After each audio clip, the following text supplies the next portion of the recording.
ബലാത്സംഗ കേസിൽ പാലക്കാട്ടെ കോൺഗ്രസ് കൗൺസിലർ പ്രശോഭ് വത്സനെ ജാമ്യം നിഷേധിച്ച് കോടതി. മണ്ണാർക്കാട് SC/ST കോടതിയാണ് ജാമ്യം നിഷേധിച്ചത്. പ്രതി പുറത്തിറങ്ങിയാൽ സാക്ഷികളെ സ്വാധീനിക്കാൻ സാധ്യതയെന്ന് കോടതി നിരീക്ഷിച്ചു. ഗുരുതര കുറ്റകൃത്യം ചെയ്തയാൾക്ക് ജാമ്യം നൽകുന്നത് സമൂഹത്തിന് തെറ്റായ സന്ദേശം നൽകുമെന്നും കോടതി. വിശദാംശങ്ങളുമായി സച്ചിൻ വള്ളിക്കാടാണുള്ളത്. സച്ചിൻ,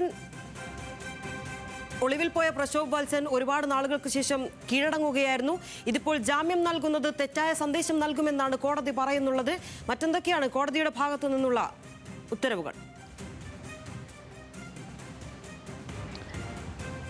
ഇൻഷ, പാലക്കാട് വെച്ച് ദളിത് യുവതിയെ പീഡിപ്പിച്ച കേസിലാണ് പാലക്കാട് നഗരസഭയിലെ കോൺഗ്രസ് കൗൺസിലറായ പ്രശോഭ് C. വത്സനെ പോലീസ് അറസ്റ്റ് ചെയ്തത്. തുടർന്നാണ് മണ്ണാർക്കാട് കോടതി റിമാൻഡ് ചെയ്തത്. കഴിഞ്ഞ ദിവസമാണ് പ്രശോഭുമായി പോലീസ് തെളിവെടുപ്പ് അടക്കം നടത്തിയത്. അതിനുശേഷം പ്രശോഭ് C. വത്സനെ കോടതിയിൽ ഹാജരാക്കി. ഇന്നലെയും കഴിഞ്ഞ ദിവസങ്ങളിലായി നടന്ന വാദപ്രതിവാദങ്ങൾക്കൊടുവിലാണ് ഇന്നിപ്പോൾ ജാമ്യം നിഷേധിച്ചത്. പ്രധാനമായും പറയുന്നത് പ്രശോഭ് C. വത്സന് ഉന്നത കോൺഗ്രസ് നേതാക്കളായും അതേപോലെ തന്നെ ഈ രാഷ്ട്രീയ നേതാക്കളെല്ലാം ആയും തന്നെ വലിയ രീതിയിലുള്ള ഉന്നത ബന്ധമുണ്ട്. അതിനാൽ തന്നെ സാക്ഷികളെ സ്വാധീനിക്കാൻ ഏറെ സാധ്യതയുണ്ട്.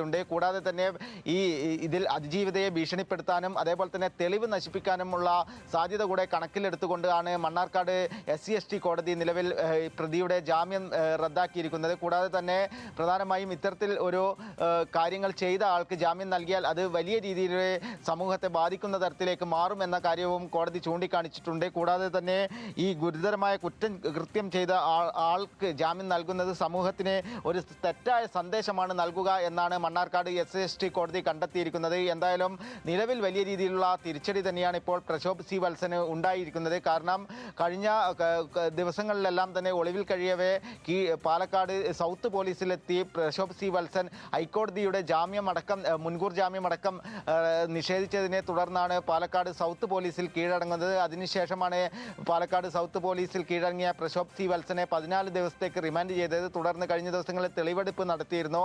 അതിനുശേഷമാണ് SC/ST കോടതിയിൽ വീണ്ടും വാദപ്രതിവാദങ്ങൾ കേട്ടത്. എന്തായാലും വീണ്ടും ജാമ്യം നിഷേധിച്ചുകൊണ്ട് തന്നെയാണ് മണ്ണാർക്കാട് കോടതി പ്രശോഭ് C. വത്സനെതിരെ ഇപ്പോൾ തിരിച്ചടിയായി രംഗത്തെത്തിയിരിക്കുന്നത്. എന്തായാലും വലിയ രീതിയിലുള്ള തിരിച്ചടി തന്നെയാണ് ഉണ്ടായിരിക്കുന്നത്. എന്തായാലും BJP നേതാവ് പ്രശോഭ് C. വത്സന് ബലാത്സംഗ കേസിൽ ജാമ്യമില്ല. വിവരങ്ങളാണ് സച്ചിൻ വള്ളിക്കാട് നൽകിയത്.